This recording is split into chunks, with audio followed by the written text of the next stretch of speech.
Betulkah komunisme yang membuat berantakan? Ataukah militer? Iya, jawab, coba, yang tegas. Jangan saya yang suruh jawab.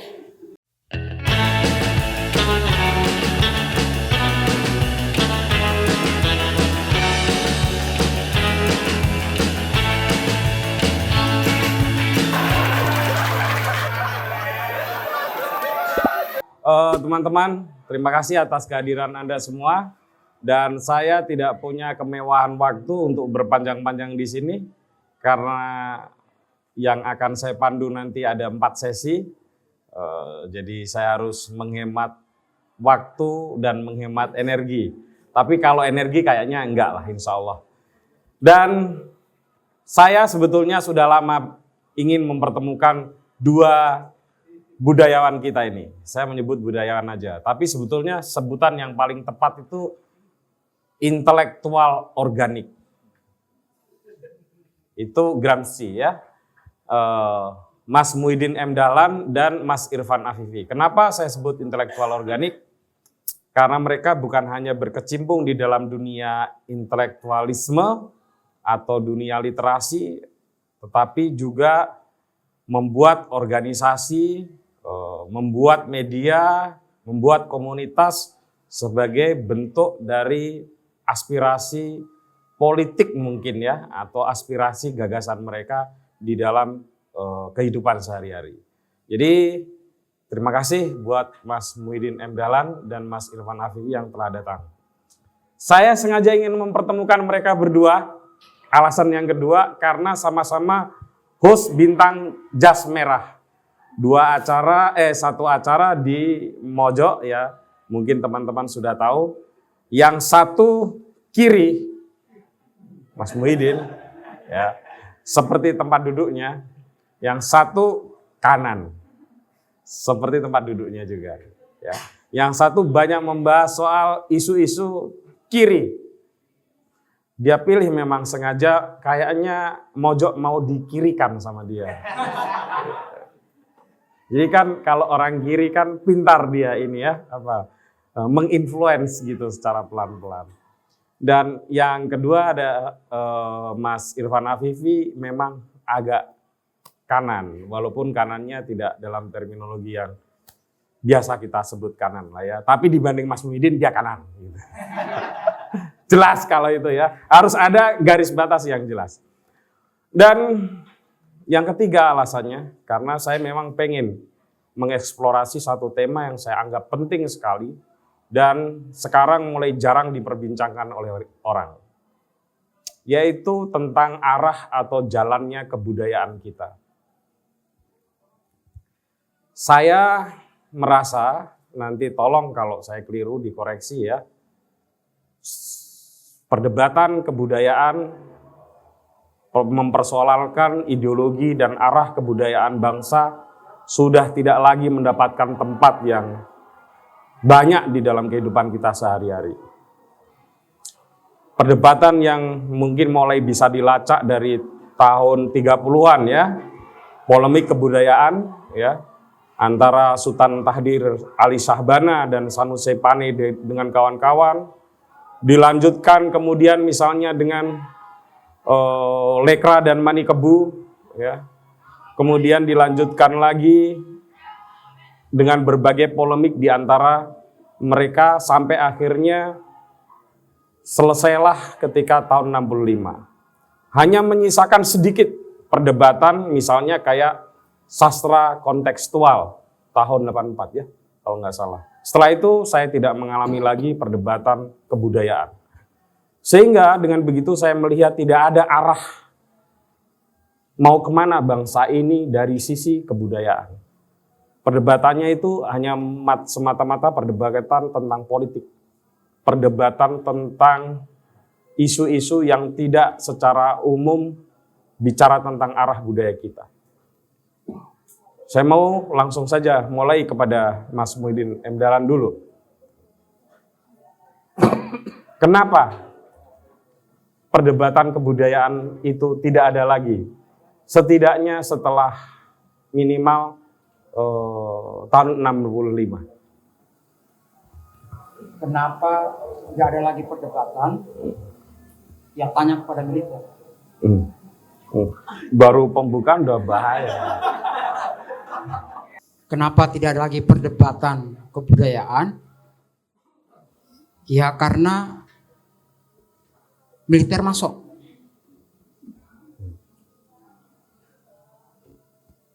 Teman-teman tahu bahwa misalnya contoh ya, debat tentang plagiarisme Hamka dulu itu, Ya, tahu yang menghentikan siapa perdebatan itu? Itu tentara yang menghentikan.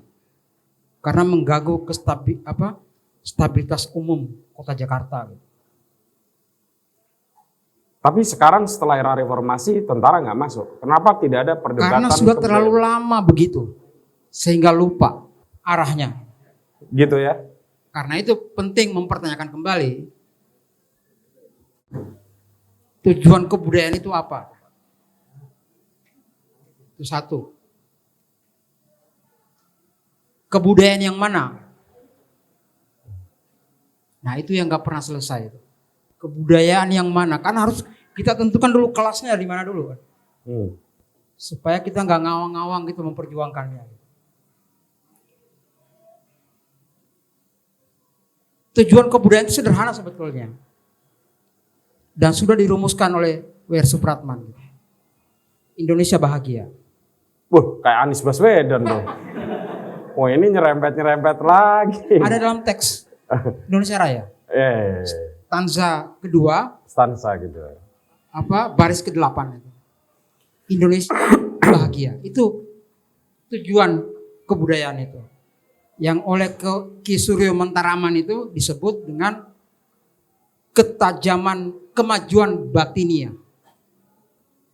Kemajuan batinia. Kemajuan itu memang ada Muhammadiyahnya gitu ya. Kemajuan batinia gitu.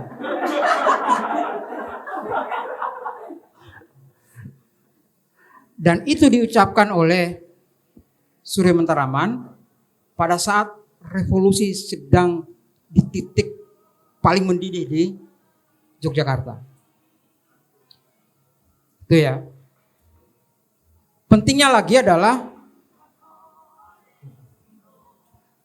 coba kita bayangkan ya, pernah diadakan kongres kebudayaan itu di tengah revolusi loh. Tahun 21 Agustus 48. 48. Coba kan teman-teman bayangkan. Di tengah revolusi, tiba-tiba kita itu berpikir tentang kebudayaan gitu. Kalau lihat kronik, Agustus sampai September itu jelang perang saudara itu. Ya. Madiun. Di Jogja, para intelektual di sini itu bikin kongres kebudayaan. Kebayang gak itu? Oh, berarti sangat penting. Bahkan di tengah revolusi orang memikirkan kebudayaan. Iya. Sekarang gak ada revolusi apa-apa, kita gak mikir kebudayaan. Selain Danais. Oke. Jadi di tengah revolusi kita itu melangsungkan kongres kebudayaan. Kebayang gak itu? Di tengah itu setahu saya itu aksi polisionil luar biasa oleh Belanda. Dan kita bukan dipilih di Jogja tapi Magelang. Soalnya Jogja sama Madiun lagi tegang. Ya. Siapa aja yang datang, hampir seluruh pimpinan nasional itu datang.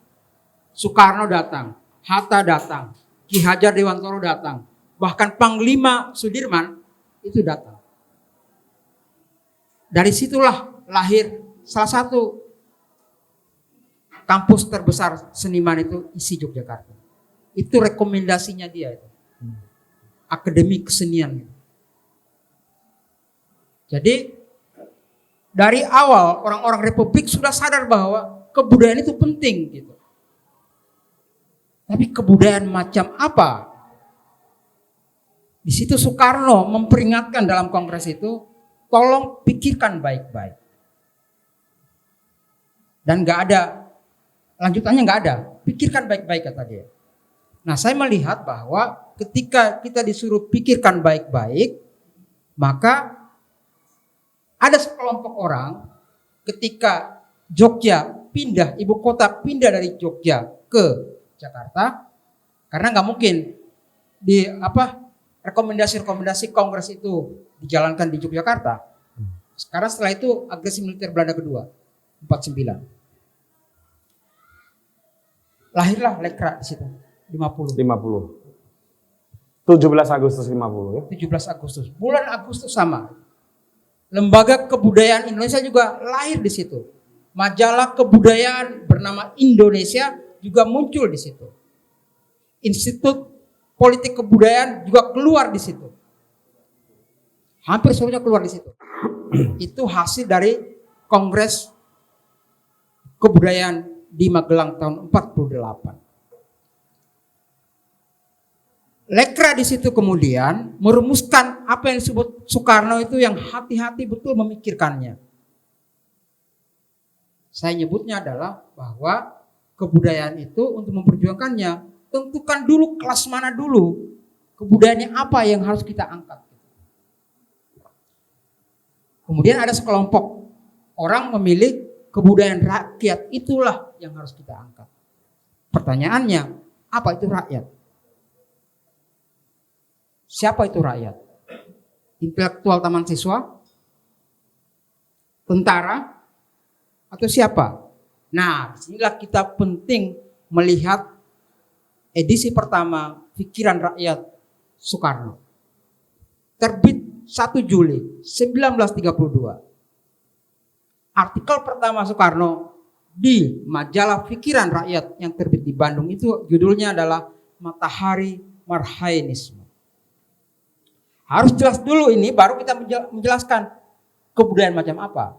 Karena ini debatnya di sini. Baru kita tahu kenapa Joko Peki kalau turba harus ke petani. Karena akarnya ini. Isinya adalah begini. Soekarno mendefinisikan kemudian apa yang disebut dengan kelas proletariat. PRD senang dengan itu. Kok nunjuknya ke saya? Ya. Kata dia, proletar itu adalah orang yang menjual tenaganya tapi tidak punya alat produksi. Orang bilang itu buruh. Oke. Terus Alvin Rizal misalnya. Apakah termasuk proletar? Proletar. Tapi melarat kan itu melarat. Ada melaratnya. Proletar tapi kaya. Enggak, kaya enggak masuk. Melaratnya ini orang yang menjual jasanya tidak punya alat produksi dan tetap melarat. Itu proletar, kata Soekarno. Makanya dia nolak komunisme kan. Insinyur yang di BRIN, LIPI itu, apakah masuk proletar? Masuk. Ya, karena kan mereka kaya, menjual jasanya, nggak punya alat produksi, melarat. BRIN melarat. Lihat aja gaji mereka, kecuali, itu tadi, kayak pajak itu. Kan bisa diukur, Mas. Okay. Gajinya berapa, kan bisa diukur. Tukang cetak, apakah proletariat? Proletariat, kata Soekarno. Tapi ada lagi kelas, kata dia, yang punya alat menjual produksi. jasa, punya tenaga, dan tenaganya itu dipakai di atas tanahnya sendiri, punya alat produksi, paculnya, ada kerbaunya, tapi tetap melarat. Masuk di mana dia? Punya alat produksi. Itu yang disebut dengan marhainisme. Nah, kelompok lembaga kebudayaan rakyat itu berada di titik ini. Maka kenapa kemudian BTI dibesarkan sedemikian rupa? Ada memang lembaga buruhnya, SOPSI. Tapi BTI lebih besar. Di sini tempatnya. Karena kelas yang paling melarat dan paling banyak jumlahnya, kata Soekarno, marhain itu. Kelompok petani itu, kelompok nelayan itu. Di situ kemudian baru kita bisa melihat oh kebudayaan macam apa yang harus kita angkat. Itu ya definisi kebudayaan rakyat. Rakyat itu kelas itu. Jadi nggak bisa dipukul rata rakyat yang mana, kan kita bingung rakyat yang mana. Definisinya jelas, marhaen atau tani. PKI kemudian konsentrasi di situ.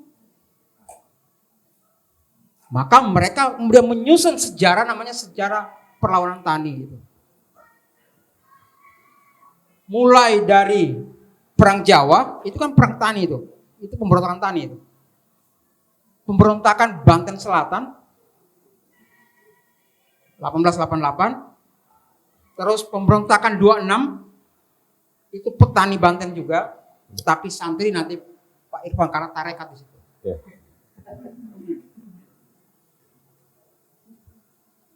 Kebudayaan itu yang disigi oleh orang-orang kiri. Karena itu semua pekerja kebudayaan mesti berkiblat. Kalau sholat itu kiblatnya itu loh jelas. Oke. Patokannya harus mereka. Nggak boleh nggak. Contoh pelukis. Yang itu loh buku Tuan Tanah Kawin Muda. Ya. Joko Peki kalau mau melukis dia harus ketika ke desa sudah ada yang menunggu. Siapa itu? BTI yang harus melayaninya. Mau berkomunikasi, tidur di situ, ngasih Arang. informasi gitu. Di rumah petani. Jadi mereka udah tunggu di situ. Cerpenis juga seperti itu.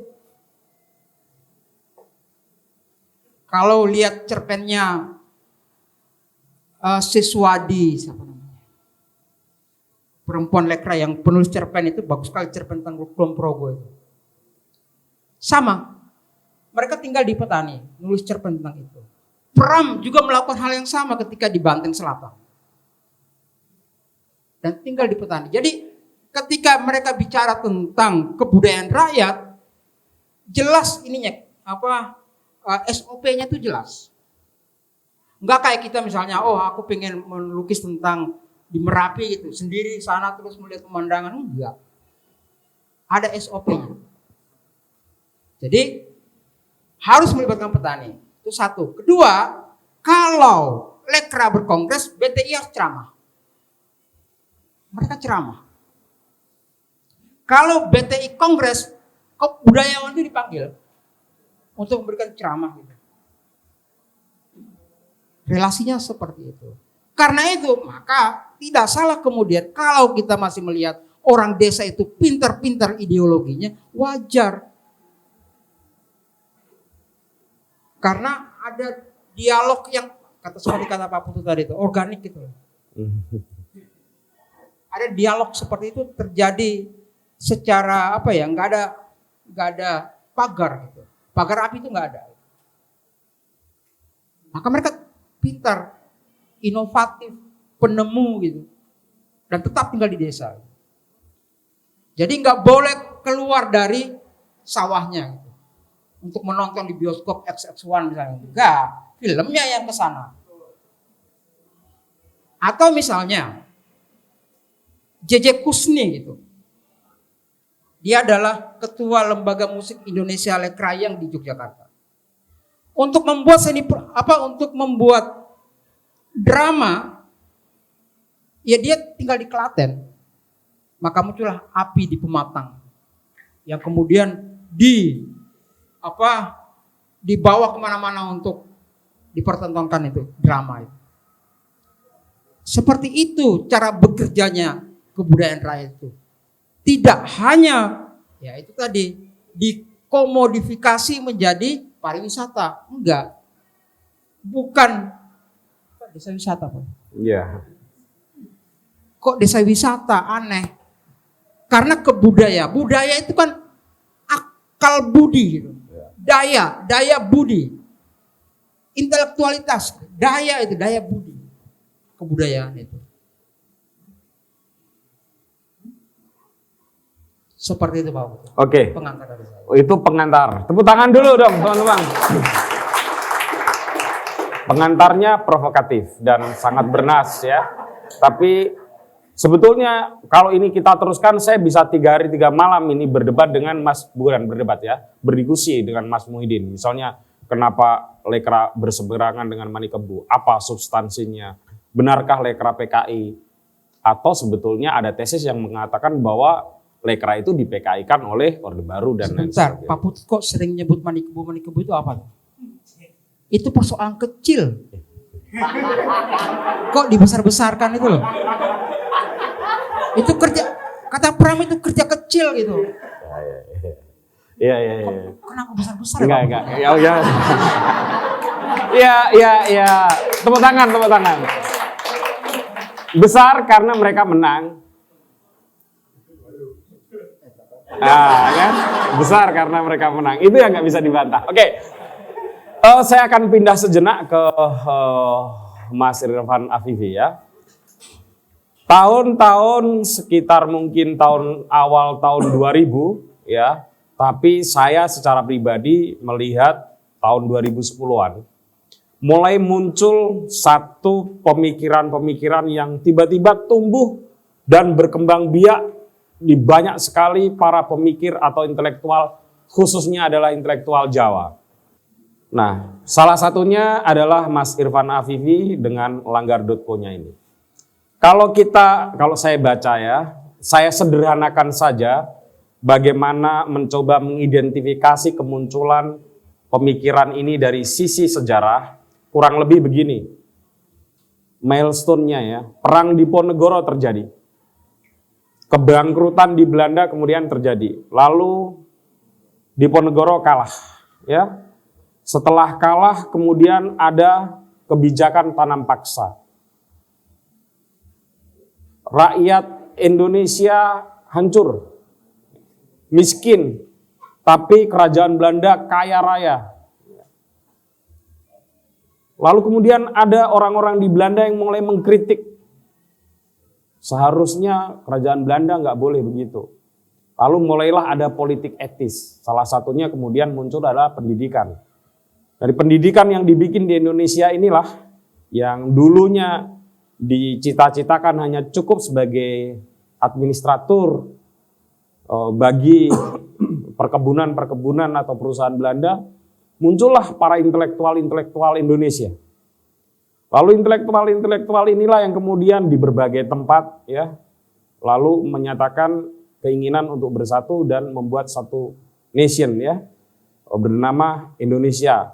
Singkat kata kemudian Indonesia merdeka. Setelah Indonesia merdeka terjadi tragedi 65, setelah terjadi tragedi 65 politik hampir monolitik ya. Setelah reformasi baru kemudian aspirasi yang tergencet salah satunya adalah aspirasi umat Islam. Kemudian mulai muncul banyak pemikiran umat Islam dan di tahun 2010-an kemudian muncullah semacam spiritualisme Islam atau apapun itu ya. Kebangkitan Jawanisme atau apapun juga itu ya. Yang kemudian sekarang ini marak sekali disambut bukan hanya berbagai kota, tapi juga di dunia akademik. Nanti akan kita perbincangkan. Sekarang ini elemen yang terjadi hanya ada 2, yaitu nasionalis dan Islam. Kirinya hilang, kalah. Nggak ada. Coba partai-partai itu mana? Pan nasionalis religius, ya nasionalis atau religius. Atau kalau yang mau main kedua kaki nasionalis religius. Nggak ada yang nasionalis religius kiri, nggak ada. Nah saya mau bertanya ke Mas Irfan, kesadaran macam apa sebetulnya yang memunculkan pemikiran-pemikiran tentang apa yang sering Anda nyatakan sebagai kedikdayaan atau kehebatan dari pemikiran Islam di Nusantara? Nah gini, saya akan berangkat dari tesis yang sangat sederhana. Dulu Sultan Takdir Ali Shahbana itu saat polemik kebudayaan itu ngomong bahwa Indonesia itu produk baru. Indonesia bukan Majapahit, Indonesia bukan Mataram, Indonesia bukan Sriwijaya dan lain sebagainya. Indonesia bukan pondok pesantren ya? Iya. Bilangnya gitu. Iya, memang bilang begitu Sultan Takdir. Nah, saya ingin pertanyakan, ternyata ada yang luput dari pembacaan STA. Pertama, Indonesia hari ini dibangun dari nilai-nilai bahkan falsafah kita Pancasila, dibangun dari nilai-nilai yang dulu diklaim oleh Soekarno, diambil dari hasanah, dari kebudayaan zaman Hindu-Buddha, kemudian zaman Islam, dan sampai terbentuknya falsafah Pancasila. Artinya apa? Yang membentuk manusia Indonesia hari ini, dia juga ikut dibentuk oleh tradisi nilai di masa lalu yang jauh melampaui Indonesia. Makanya saya dalam banyak hal kenapa ingin kembali ke masa yang lebih jauh. Karena saya ingin melacak sebenarnya manusia Indonesia ini tersusun dari apa? Kok mau-maunya langsung diputus bahwa Indonesia itu produk baru. Makanya elemen ini yang elemen nilai, elemen falsafah, elemen elemen karakter yang dulu diwarisi, kita ditinggalkan oleh para leluhur itu juga ikut membentuk keindonesiaan kita hari ini. Nah, masalahnya ini yang luput sering diperbincangkan oleh para intelektual kita hari ini. Seluruh tradisi ilmu pengetahuan kita hari ini bebek barat seluruhnya. Itu yang harus jadi catatan. Sehingga dari perspektif ini saja kita seolah-olah hanya ingin mengejar ketertinggalan terus-menerus. Kita ingin meniru dan meniru. Akhirnya kita jadi bangsa yang bebek terus-menerus sampai hari ini. Nah, belum ada usaha serius untuk memikirkan arah perjalanan kebudayaan bangsa ini. Nah, saya misalnya di Langgar memimpikan sederhana, ayo kita baca ulang yang membentuk kita sebagai sebuah bangsa. Jangan hanya cuma sampai Cokro Aminoto, jangan sampai hanya cuma Kartini, jangan hanya sampai cuma Aidit, tapi kembali ke lebih jauh lagi yang membentuk lapisan-lapisan mental maupun nilai falsafah kita sebagai sebuah bangsa itu. Makanya di Jas Merah saya menyodorkan itu cara baca baru begitu. Misalnya apa yang dikatakan Muhyiddin tadi terkait misalnya programnya Lekra, bagus-bagus saja, tapi perlu diketahui. Masa bagus? Ya dibantah dong. Tapi perlu diketahui bahwa hasil dari politik kebudayaan ini itu membuat pecah masyarakat kita dan bunuh-bunuhan. Itu yang harus dicatat.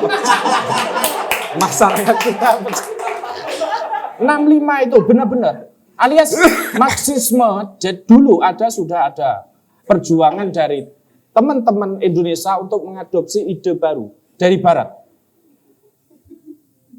Dan perlu Anda ketahui bahwa Marxisme memang berawal dari sosiologi konflik. Dia dalam terminologi sosiologi muncul dari sesuatu yang ingin melawan. Ada tesis, ada antitesisnya begitu. Apa yang terjadi dalam sejarah kita? Kita bunuh-bunuhan sebagai bangsa. Apakah itu mau diulangi? Saya nggak tahu. Nah, apa yang luput? Kemudian saya ingin kembali kepada fase yang lebih jauh, begitu, yang itu membentuk lapisan-lapisan kedirian kita sebagai sebuah bangsa hari ini, yang itu tercermin dari falsafah bangsa kita. Nah, masalahnya sekarang misalnya intelektual-intelektual kita hari ini, doktor maupun PhD dari luar negeri, selalu membaca Pancasila dalam kerangka term liberalisme.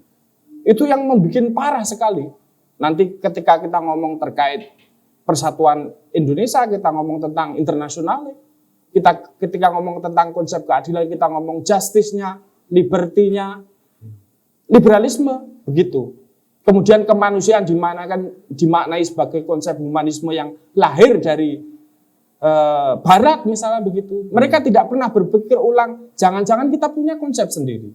Nah, kemudian saya menawarkan sesuatu yang ingin kembali, ayo kita baca secara jujur.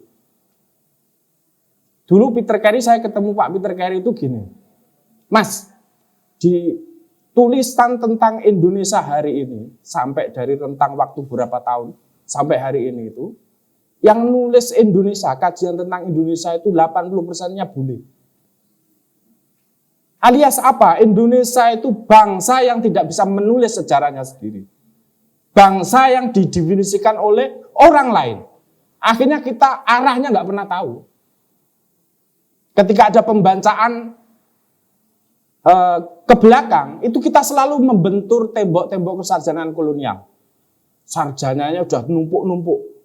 Deskripsi kita tentang kejawaan, deskripsi kita tentang kemelayuan, definisi kita tentang keindonesiaan itu didefinisikan oleh orang lain. Akhirnya kita nggak pernah tahu sebenarnya siapa bangsa ini, siap dan apa kemampuannya, apa kelebihannya, apa kekurangannya, dan arahnya mau menuju kemana. Kita nggak pernah tahu. Akhirnya ngikut. Kita nggak berdaulat sebagai sebuah bangsa.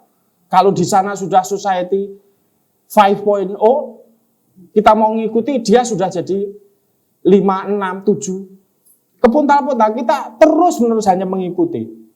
Nggak pernah kita berdaulat menentukan trajektori arah kebudayaan kita sendiri. Itu yang pertama ya. Yang kedua, saya ingin juga mengutip Daud Yusuf. Daud Yusuf dulu gini, ngomong, mantan Menteri Pendidikan kita, bahwa kebudayaan itu merupakan faktor konstitutif pendidikan. Jadi kalau ada sistem pendidikan, lambaran nilainya harus kebudayaannya.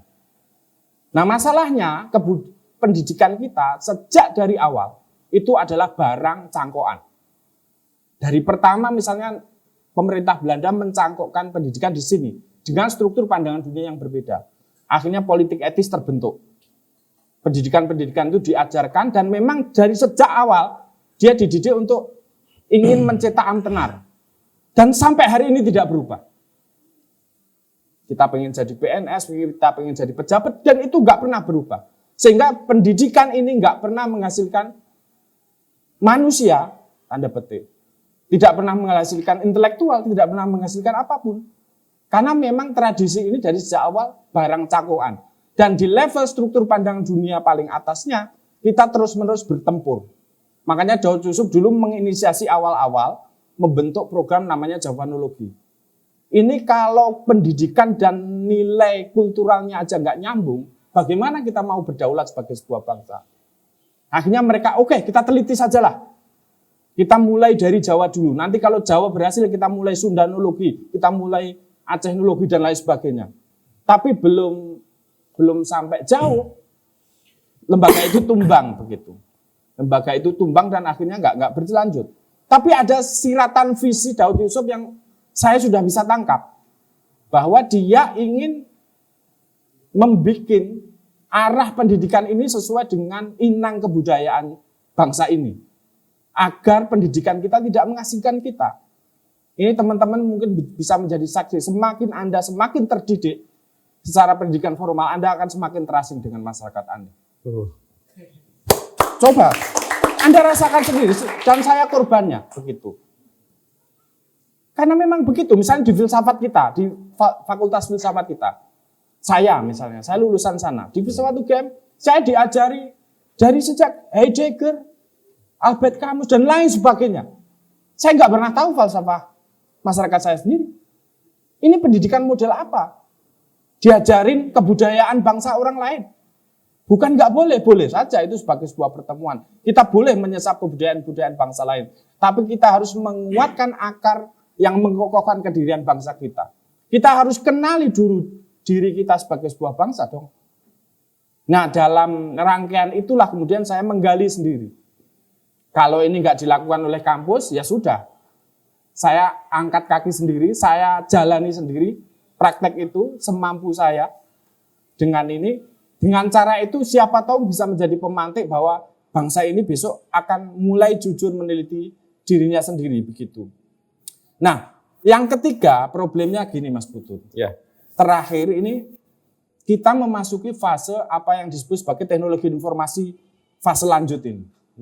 Jadi nanti kita ngomong tentang strategi kebudayaan itu apakah masih relevan? Oke. Masalahnya karena misalnya anak saya itu dari kecil langsung ngakses HP. Dan itu kontennya bisa dari Inggris, bisa dari macam-macam. Alias pembentuk karakter kebudayaan anak saya hari ini beda dengan saya dulu zaman SMA. Sehingga nanti apakah kita bisa, satu pertanyaannya, apakah kita sebagai sebuah bangsa masih bisa mengarahkan arah kebudayaan kita hari ini? Karena kita sudah didrive oleh seluruhnya dari arus kebudayaan besar dunia yang sekarang mendrive kita. Ataukah kita juga mau kembali dan mengokohkan ini?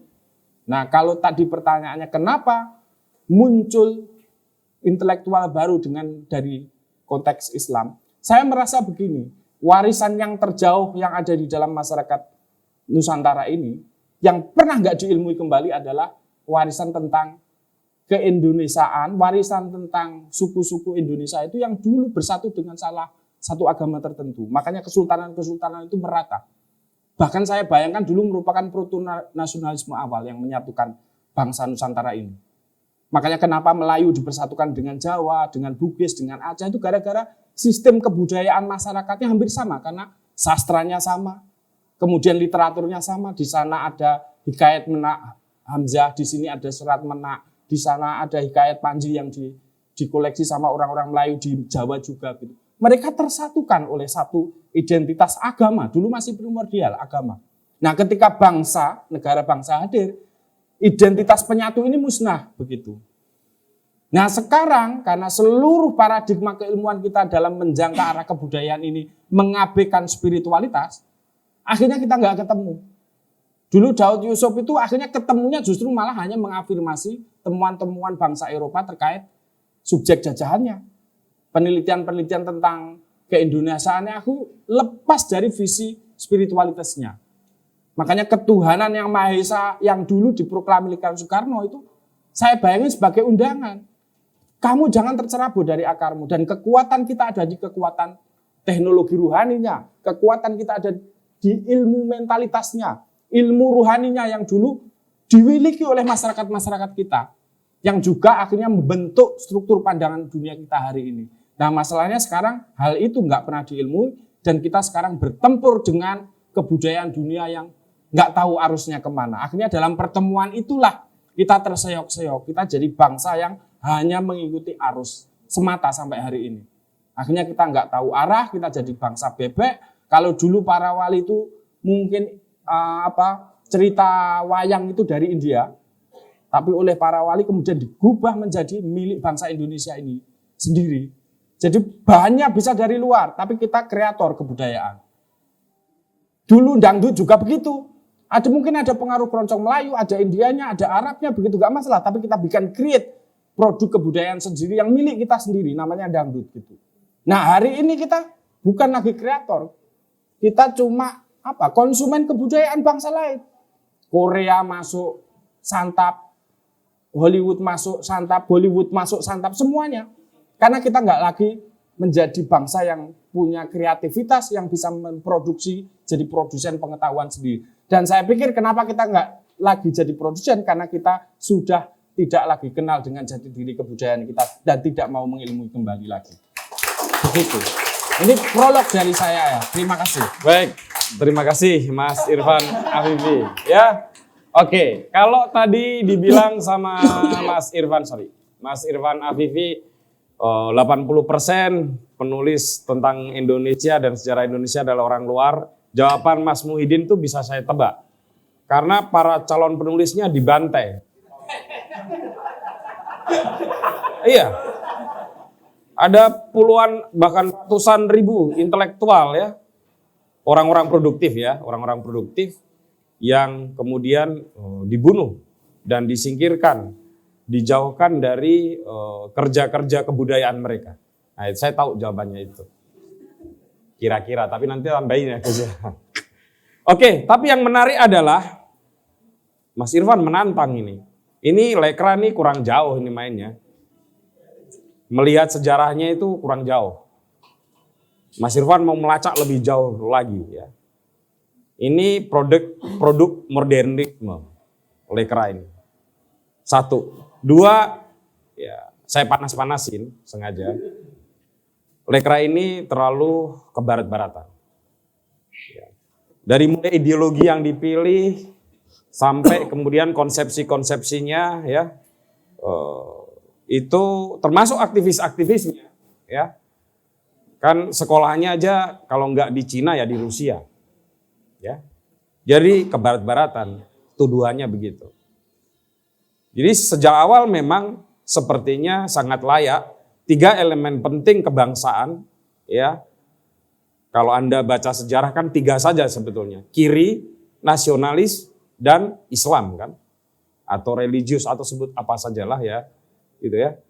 Maka wajar kemudian seolah-olah ya dalam tanda kutip kiri ini kemudian tersingkir. Begitu.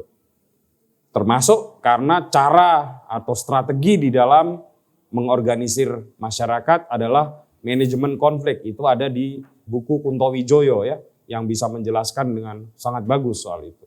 Saya minta pertanggungjawaban intelektual kiri kita, Muhyiddin M. Dahlan.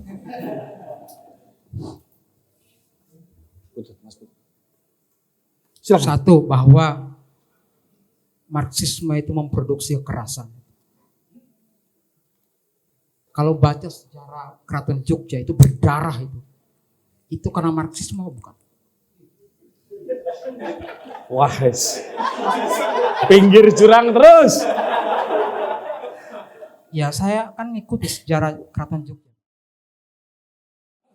Iya ya. Saya kan termasuk bukan hanya Jogja, Bos, Solo. Saya kan ngedit naskah mereka. Ya, Mataram Islam lah, sebutnya begitu. Itu karena Marxisme apa enggak berdarah? Ya, tolong dicatat ya, Saudara Irfan, bahwa Mataram Islam juga berdarah-darah. Ya, oke. Jadi kekerasan itu bukan semata karena Marxisme, bukan. Itu karena zamannya yang seperti itu. Itu satu. Kedua, memang gak ada ajarannya untuk itu. Ini kayak kekerasan. Itu satu. Kedua adalah, apakah betulkah yang menyatukan Nusantara kecil-kecil karena Islam misalnya? Enggak, karena politik itu. Yes. Dan jelas tanggalnya, tahunnya jelas kapan. Kapan? 28. Dia mau jauh lagi. Sebelum 28. Bahkan Jong Java itu membubarkan diri, bayangkan. Membubarkan diri. Jong Java itu. Dengan cita-cita Jawa Raya itu. Dia mau membubarkan dirinya. Jong Batak itu membubarkan dirinya. Itu artinya persatuan itu karena politik. Dan mereka mau sadar menjadi Indonesia. Setelah bubar, misalnya ya. Bubar misalnya, Jong Java bubarnya kan di Bandung tuh. Betul. Pas pulang semua itu diratakan semua. Pelang-pelang nama itu. Muntilan itu rata semua. Ganti Indonesia Muda semua. Kebayang gak kesadaran macam apa itu? Itu kesadaran politik. Dan ada yang menggerakkan itu. Namanya Soekarno. Jadi yang menyatukan itu adalah politik di zaman itu. Kemudian para akademisi nyari-nyari, mungkin karena hubungan ini, enggak menurut saya, karena politik. Buktinya apa? Bahasanya beda semua, bayangkan itu. Kan susah sekali bersatu itu. Kalau bukan politik nggak bisa. Maka nasionalisme Soekarno itu sangat menakutkan. Bagi siapa? Kolonialisme. Nah, inilah jawabannya. Kenapa kekerasan itu terjadi? Karena musuhnya kolonialisme itu. Mendongkelnya dengan cara apa? Jawabannya Marxisme. Sama nasionalisme itu campur aduk gitu, dirancang, diaduk-aduk. Oleh Soekarno nyebutnya Marxisme. Sebetulnya nasionalisme. Tapi kan dicampur itu. Ya itu tadi, seperti kata Pak Putut. Gak usah disebut kiri Pak Putut, Marxisme itu. Kan ada artikelnya kan? Yeah. Marxisme, Islamisme dan nasionalisme. Ya. Gak usah lah sebut-sebut kiri itu apa. Oke, Tuan Marxis. Jadi satu di blender itu, akhirnya itu menjungkalkan kolonialisme pakai cara apa itu loh? Pakai cara apa itu loh? Jadi Nasakom itu udah bener ya? Saya kira benar. Saya senang yang tegas-tegas gini. Ya harus kita benaran gimana ya, lagi ya? Ya. Nasakom itu benar. Karena elemen masyarakat memang ada kan, objektif itu, objektif ada itu. Menolak salah satunya itu nggak objektif. Tapi komnya kata Mas Irfan agak nggak valid tuh. Maksudnya? Ya tadi itu dia bilang kan. Sebelah mana? Ya komnya. Komnya kan Nasakom. Ya. Komunisnya ini agak nggak valid tuh. Karena bikin berantakan kehidupan berbangsa. Apakah betul komunisme yang Ya membuat nggak berantakan? tahu, jawablah. Apakah betul? Ini persoalan kan? Ya, Dan ini- persoalan. dan- Ada 2 persoalan yang saya Enggak, catat. dan saya kira ini persoalan sangat penting. Betul, setuju. Betulkah komunisme yang membuat berantakan? Ataukah militer? Iya jawab, coba yang tegas. Jangan saya yang suruh jawab. Kan itu. Apakah komunisme atau militer? Karena buktinya NU sama komunisme biasa baik-baik aja kan? Wah ini udah tuduhan serius lagi. Benar. Baik-baik aja Pak Putut. Iya. Ya tergantung kapan Tanjung Priok enggak bos. Gimana? Ya tergantung kapan fasenya. Ada fase 65 mereka. itu. Iya oke. Di bawah. 65 baik-baik aja. Bau membau. Kan Front Nasional itu kan unsurnya itu ada komunis, ada NU di situ. Untuk Front Nasional. Pengurus besarnya itu ada NU, ada komunis, ada militer, segala macam itu. Mereka satu. Contoh ya. Kejadian ini. Yang di Kediri yang terkenal itu. Kanigoro. Yang mendamaikan kan NU sama komunis di sana. NU lah yang mendamaikan, mengatakan bahwa ini bukan pekerjaan komunis untuk seperti dalam film. Bukan. NU turun tangan melakukan itu. Ya hanya 1-2 kasus. Lalu ada lagi Pak. Iya, Misal- 3. Ya emang harus beda. Kenapa sih harus disama-samakan? Tadi bilangnya Marxisme. Sebut aja Marxisme, nggak usah kiri gitu. Saya nggak nyebut kiri kan. Jadi itu ya bahwa bukanlah itu yang membuat kekerasan, tapi musuh-musuhnya lah yang mendorong itu menjadi keras. Oke. Karena siapa musuhnya? Keliru betul ketika kita misalnya mendiskusikan ini antar kebudayaan misalnya itu, kemudian oh ini komunis sama NU, keliru, musuhnya beda. PKI, Soekarno dan seterusnya itu musuhnya itu apa? Neokolonialisme. Maka Manikebu itu nggak penting. Dalam bahasa perang, ini Vietnam itu loh di depan mata. Armada 7 itu lalu lalang di Asia Tenggara itu. Ya.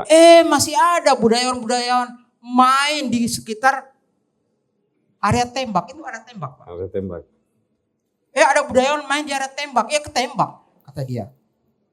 Mestinya itu harus clear, bersih. Karena tujuan satu, Vietnam. Maka kronik dari Januari sampai 65 seterusnya itu tiap hari itu perang Vietnam. Headline-nya Harian Rakyat.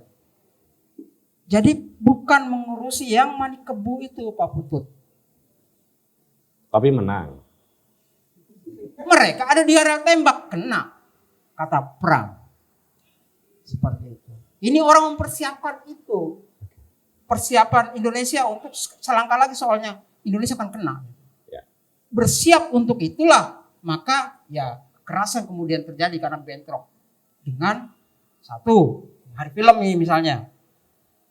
Itu demonstrasi di mana-mana itu membakar bioskop itu. Ya. Apa yang diturunkan? Semua film Amerika. India termasuk. Karena itulah yang menguasai bioskop yang membuat kebudayaan kita di dunia film hancur lebur gitu. Nah, disalahkan komunis itu membuat bioskop sepi, membuat produksi film menurun. Itu salahnya semua PKI itu. Kan ada Salim Said bicara seperti itu. Tapi setelah saya telisik kayaknya bukan. Bukan apa? Bukan karena faktor PKI. Karena bioskop Indonesia hampir semuanya dikuasai oleh film-film Hollywood. Iya. Kita nggak punya referensi lagi film yang lain dari Eropa Barat. Nggak pernah nonton lagi. Kenapa? Karena kebijakan bioskop semuanya seperti itu. Maka April 64 demonstrasi besar-besaran hampir di seluruh Indonesia termasuk Jogja untuk menurunkan semua film tentang Amerika itu. Termasuk duta besarnya dibakar. Untuk apa? Kemarahan itu. Nah, ada pemicunya. Perang Vietnam sudah bergejolak di Asia Tenggara. Arahnya sampai ke situ, Pak. Oke, saya pikir cukup dulu ya. Terima kasih. Tepuk tangan sekali lagi. Saya mau minta waktu sedikit saja kepada Mas Irfan. Nggak benar tuh Mas Irfan, kalau yang membuat Nusantara ini kokoh dan kemudian jadi bangsa adalah Islam. Enggak, itu politik. Satu, tolong itu dijawab dengan singkat. Nah, nanti ini karena agak berbeda ini live on stage ya, podcast, ada saya kasih waktu buat teman-teman untuk bertanya secara langsung. Gini, sebelum ada nation state, itu selalu yang menyatukan masyarakat tradisional itu agama. Faktor integrasi moralnya itu pertama agama, bahkan di Eropa sekalipun. Eropa itu yang menyatukan adalah Kristiani. Kebetulan yang di Nusantara ini sebagian besar memang terdiri dari kesultanan-kesultanan yang memang menyatukan. Bahwa dia dulu terpisah sebagai unit-unit kerajaan, ya. Tapi sebagai sebuah perekat identitas kultural, dia relatif bersambung dan dia bisa dikenali sebagai sebuah peradaban yang utuh misalnya. Nusantara misalnya. Yang itu dia kayak jadi punya ikatan, punya corak karakteristik tersendiri, misalnya dibanding misalnya Cina. Gitu. Sehingga dia dulu seperti itu. Nah, ide nasionalisme, ide nation state itu baru. Ini eksperimen manusia di dunia ini yang pengen mencari konsep persatuan yang murni, baru. Nah, kasusnya Indonesia itu unik. Misalnya kalau teman-teman lihat nasionalisme nation state di Jepang, misalnya di Cina, itu relatif homogen, tinggal dia melanjutkan apa yang disebut sebagai kerajaan mereka, selesai. Karena mereka kulit mereka relatif sama, begitu. Bahasa mereka relatif sama. Lah di Indonesia kasusnya, di Jepang juga gitu. Jepang misalnya nation state tinggal melanjutin dinasti apanya, dah ganti sistem negara bangsa, selesai.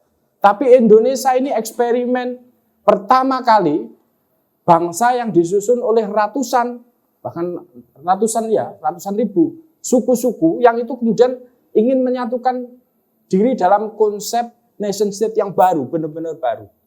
Nah, ini problem. Akhirnya ini harus masalahnya dalam konteks kolonialisme itu kemudian faktor integrasi awal tadi, kalau kasusnya Jawa misalnya integrasi awalnya Islam itu kemudian di politik pecah belah kolonial itu kemudian membelah masyarakat kita menjadi 3 kelompok. Makanya saya orang yang mengamini bahwa santri abrangan Piai itu muncul belakangan. Itu dibuktikan oleh tesisnya penelitian terbaru Rickliff gitu ya, yang mengatakan bahwa ini fakta baru, ini fakta bentukan kolonialisme baru untuk memecah kesatuan integrasi persatuan masyarakat di Jawa misalnya. Dan itu juga berlaku sebenarnya di kasusnya di Sumatera. Enggak, singkat saja. Sorry saya potong ya. Islam bukan bagian identitas pembentuk bangsa yang paling penting. Ya. Anda setuju nggak? Enggak, dari awal dia menyatu penting. Makanya kenapa sebut misalnya... Berarti bukan politik ya? Ya politik kan bisa politik Islam kan sama aja. Berarti politik Islam ini ya? Oke, berarti politik Islam. Enggak, maksud itu politik itu action gitu loh. Ini nilai yang menyatukan. Oke. Kedikdayaan politik yang kuat jika tidak disertai kesamaan kultural, pemersatu yang sama itu hanya akan menjadi kekerasan begitu loh. Kalau cuma politik, kalau memang tidak ada yang dimiliki kesamaan, dipersatukan dengan politik, ya bubar nanti. Pasti akan terjadi perang. Jadi orang kiri ini nggak ada nilainya ya nggak ya? Wah, maksudnya value, nilai ini maksudnya value. Saya pengen lanjutin sedikit boleh? Value-nya, silakan. Nah, sebenarnya 3 perpecahan ini yang kemudian jadi idiom kebangsaan kita, jadi komunis, jadi nasionalis, jadi agama. Kenapa nasionalisme itu identik berbeda dengan agama, karena itu muncul di barat. Nation state itu muncul untuk melawan gereja. Nah di sini, coba tanya teman-teman tradisi, teman-teman Nahdien itu. Mereka dari dulu sejak awal, namanya nation state itu, namanya nasionalisme itu terhubung dengan agama. Hubul waton minal iman, begitu. Berat. Dan nggak pernah terpisah. Ini pengelompokan yang dilakukan oleh taksonomi politik Eropa, begitu loh. Enggak, sebentar saya potong. Tadi pagi saya melihat di YouTube itu Gus Yahya ya, yang ketua PBNU ya.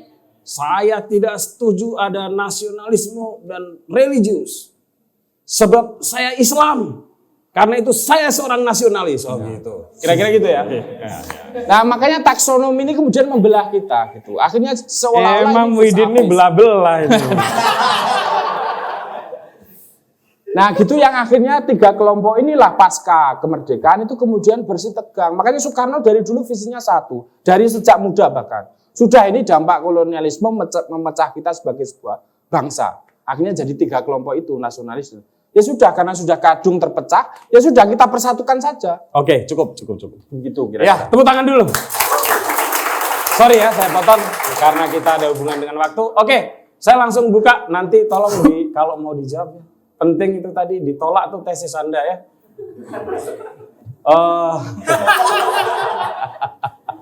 Silakan 2 penanya. Oke, Bos. Ya yang ngacung duluan ya sama yang belakang. Nama Bos. Perkenalkan, Ya. saya Rizky.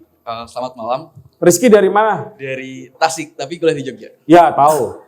Masa kuliah di Jakarta datang untuk acara ini? Enggak, maksudnya kuliah di mana? Di Mercu. Hah? Mercu Buana. Mercu Buana. Oke, silakan. Oke, penangkapan ini saya cukup setuju dengan Gusmu. Perihal kita tuh disatukan Wow, kiri Anda. oleh politik. Karena kalau memang oleh agama ataupun suku, kenapa banyak kerajaan yang sama suku berperang gitu? Berarti memang politik yang menyatukannya. Lalu yang di Timur Tengah juga Palestina dan Israel kan lagi tenar kan. Nah, sepembacaan saya itu juga bukan karena agama gitu, tapi ya politik gitu. Selalu politik yang menyatukannya ataupun yang memecahkannya gitu. Nah, lalu dari esensi diskusi ini kan ingin mengembangkan perbincangan budaya yang semakin kita mengenal bangsa kita lagi. Nah, jika tadi kan Gusmu bilang dengan politik, masalahnya politik yang banyak sekarang muncul itu di media hanya ada perpecahan, korupsi, segala macam. Soki bilang politik itu kotor, segala macam. Seolah-olah, apalagi anak muda sekarang seolah-olah jauh dari politik itu gitu. Ya genjet-genjet sekarang lah kalau bahasa internetnya. Waduh. Nah, dan ngomongin budaya juga, saya sempat ngobrol sama teman saya, kalau acara kebudayaan ada HTM-nya, kayaknya kosong tuh yang datang. Karena udah dianggap membosankan gitu. Jadi ini misalnya berbayar kosong ya? Mungkin ya, karena yang gratis pun festival sastra terakhir, festival sastra Jogja, itu sedikit yang nonton. Padahal Oh itu ini gratis. kalau udah kita tutup karena ini membludak gua. Tadi pagi, kemarin udah kita tutup tuh. Jadi sempat ada kecurigaan seperti itu. Nah, jadi yang ingin saya tanyakan itu, bagaimana membuat budaya kembali asik lagi diperbincangkan, dan begitu pula bagaimana cara politik buat menyatukan lagi gitu. Karena selalu banyak anggapan politik itu sekotor itu. Nah, dari 2 ini mungkin saya penasaran gitu jawaban-jawaban dari para narasumber. Oke. Gitu. Terima kasih Rizky. Kalau masih kuliah, tolong disebut kuliah di mana ya. Baik, perkenalkan nama saya Fawaz. Adik kelasnya Rizky juga sebetulnya di pesantren. Oh, Tapi sekarang beda kuliah. Saya di Fakultas Hukum Universitas Muhammadiyah Jogja. Anda pesantren mana? Di Tasik, pesantren Muhammadiyah. Tapi kuliahnya di sini beda ya? Ya, kuliahnya beda. Dia NU, Anda Muhammadiyah. Dia Mercu Buana. Salah sebetulnya tadi Rizky bilang kalau acara kesenian sepi gitu ya kalau ada HTM. Kemarin Vesmo rame soalnya tahun kemarin. Jadi yang saya ingin pertanyakan sebetulnya sama tadi, agak mirip pertanyaannya. Tentunya ini tertuju kepada Pak Muhyiddin ya. Bahwa tadi telah disebutkan bahwa yang menyatukan bangsa atau menyatukan Indonesia sekuat itu adalah persoalan politik. Nah, yang timbul di dalam pikiran saya adalah perlu momen sebesar apa atau perlu dialektika semasif apa supaya persatuan itu tetap terjalin kembali gitu. Karena yang saya ketahui sependek pengetahuan saya, persoalan politik yang menjadi hajat 5 tahunan itu kan pemilu ya. Nah, apakah pemilu itu cukup besar pengaruhnya untuk bisa menyatukan, tadi telah disebutkan bahwa agama itu tidak cukup kuat untuk menyatukan bangsa-bangsa atau masyarakat Indonesia gitu. Tadi telah disebutkan bahwa oleh Rizky terkait kerajaan yang saling perang dan lain-lain gitu.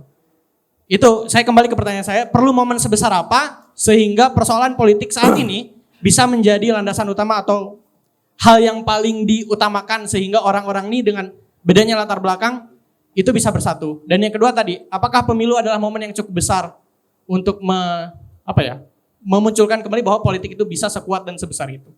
Itu aja. Terima kasih. Oke, makasih. Tadi siapa nama Anda lupa? Fawaz. Fawaz ya? Ya. Oke, Fawaz. Oke, ini bahayanya seorang Marxis ya. Karena dua-duanya dari pesantren dan dua-duanya setuju Muhyiddin. Harusnya kan setuju Irfan. 5 menit buat saudara Muhyiddin untuk menjawab dan respon dari Mas Irfan.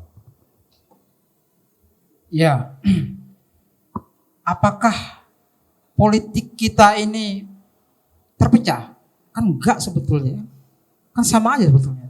Enggak ada pecah-pecahnya. Gimana cara, kok bisa saya jadi aneh gitu kan? Saya nggak ngelihat pecah mereka itu. Sama semua. Kan nggak ada pecahnya. Sama-sama meras rakyat maksudnya gitu. Jangan jelas kalau ngomong. PKS sama PDIP memangnya clash? Enggak kan? Di daerah mereka nyatu kan? Enggak lah, biasa aja kan? Jadi ini ingar-bingar ini. Karena nggak ada musuhnya. Weh, karena musuhnya udah hilang ya. Musuhnya itu udah berpelukan. Oh. Kan nggak ada musuhnya. Akhirnya apa yang terjadi? Reguler pemilu itu adalah ya ini konsekuensi demokrasi. Hanya menjalankan ritualnya demokrasi seperti itu. Jadi itu ya, bahwa politik itu jangan lihat pecah, mereka nggak ada pecahnya itu kok. Kelihatan mereka saling Bermusuhan. Gitu. Bermusuhan enggak, Ya. jangan dicekoki oleh itu. Bohong tuh ya. Gimik. Hanya gimmick aja. Itu satu ya. Saya kira itu ya pertanyaannya. Itu aja ya. Enggak ada. Iya. Jadi Iya, nanti yang paling penting Anda nanti ini, kalau ada yang perlu direspon dari saudara Irfan. Oke, Mas Irfan. Ya, ini saya ingin katakan dari awal, sebenarnya dulu sebelum kita punya negara bangsa itu relatif yang menyatukan dulu masyarakat tradisional itu disatukan oleh agama. Saya tidak ngomong negara ini. Negara ini disatukan karena ini ada kehendak goodwill, ada kehendak politik untuk menyatukan bangsa ini yang memang dari sejak awal bersuku-suku, berbangsa-bangsa begitu. Nah, faktor ini kemudian yang paling penting untuk menyatukan konsepsi nasionalisme kita. Akhirnya Soekarno tadi mengeluhkan tentang persatuan 3 kelompok ini. Dan satu yang ikut 3 kelompok ini sebenarnya tidak semuanya. Nanti ada komunisme, sama Nahdlatul Ulama, sama PNI. Yang grup 3 gabungan Nasakomnya Soekarno itu yang ikut cuma 3 itu. Gitu.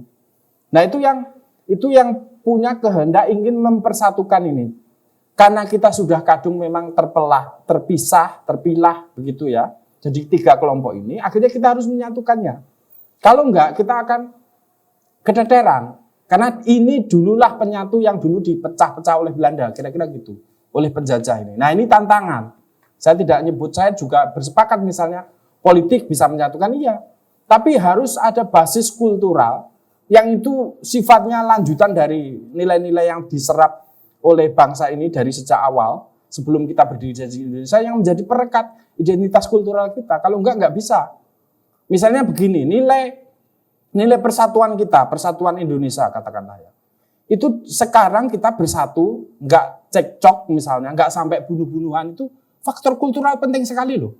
Kalau ini politik model seperti ini, model politik kubu-kubu, cebong kampret itu, kalau itu terjadi di Suriah, kita sudah bunuh-bunuhan, tak bilang. Ada faktor kultural yang membuat kita itu nggak enak juga.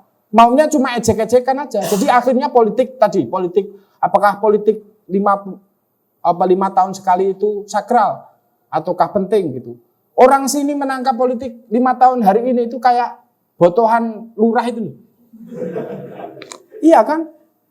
Kayak cuma jago-jagoan ini MU sama Milan gitu. Cuma gitu aja, Jan itu pasang gitu sudah, kalah kamu gitu. Cuma gitu aja. Karena ini substansinya ini cuma pesta, makanya mungkin salah disebut pesta itu ya cuma seperti itu. Jadi kayak ada cuma perayaan, festival begitu. Festival yang nanti presidennya siapapun nggak terlalu penting. Iya kan?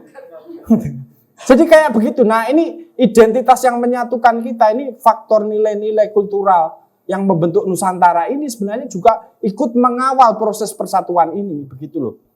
Misalnya dorongan kita untuk rukun dengan tetangga dan lain sebagainya itu tidak pertama kali muncul dari nalar hukum. Karena kita takut hukum, enggak. Karena takut dirasani tanggane. Mosok padu ya. Jadi kayak gitu. Jadi ada nilai-nilai yang itu ikut menyokong konsepsi persatuan kita. Konsep komunalisme kita yang ikut mendukung bersatunya bangsa ini sampai hari ini masih bertahan gitu. Ya wes beda-beda ora masalah. Tapi yang begitu akhirnya jadi rileks kita menanggapi. Dan itu kerilekan itu misalnya dulu zaman tahun pasca reformasi ya, MK-nya korupsi, kemudian DPR-nya korupsi, pejabat-pejabat BUMN-nya korupsi, semuanya kita itu nggak ada revolusi sama sekali. Ini kesadaran nation state macam apa ini? Enggak, Kalau orang kirinya udah nggak ada semua. oh iya. Kalau di Perancis ini dinaikin pajak sedikit aja orang sudah turun jalan semuanya. Sini semua orang korupsi, badoken kuno dewe. Jadi kayak begitu. Jadi ada nalar kultural yang berbeda yang ini memang satu mungkin bisa ada nalar-nalar yang buruk, tapi juga banyak sekali nilai-nilai yang hari ini sampai hari ini masih menyatukan kita sebagai sebuah bangsa. Oke. Dan itu terrumuskan, terwakili dalam konsep falsafah bangsa kita begitu. Oh gitu ya. Anda yakin dengan Ya, itu? seperti itu. Oke, penutup ya. Tepuk tangan dulu. Pernyataan penutup saya minta yang singkat tapi bernas. Dan Anda tolong pegang dulu. Kekerasan yang Anda tuduhkan tadi dilakukan oleh orang kaum Marxis, kata Muhyiddin enggak tuh. Orang Islam, Mataram Islam berdarah-darah juga. Banyak sekali pergantian raja yang mengerikan. Ya. Apa tanggapan Anda soal itu? Begini, satu, jikapun tesis saya ini 65, kita sudah kepecah-pecah. Dalam Itu kan belum 65, Bos. Ya, maksud saya pas 65, saya ingin memulainya dari 65. Oke. Kita kepecah-pecah. Jika itu tidak terjadi 65, jika politik pengerahan massa yang dilakukan oleh komunisme itu tidak berubah, itu hanya menunggu waktu. Entah mau 65, mau 75, mau 85 pasti akan terjadi. Karena dalam ontologi Marxisme itu adalah konsep dialektisme.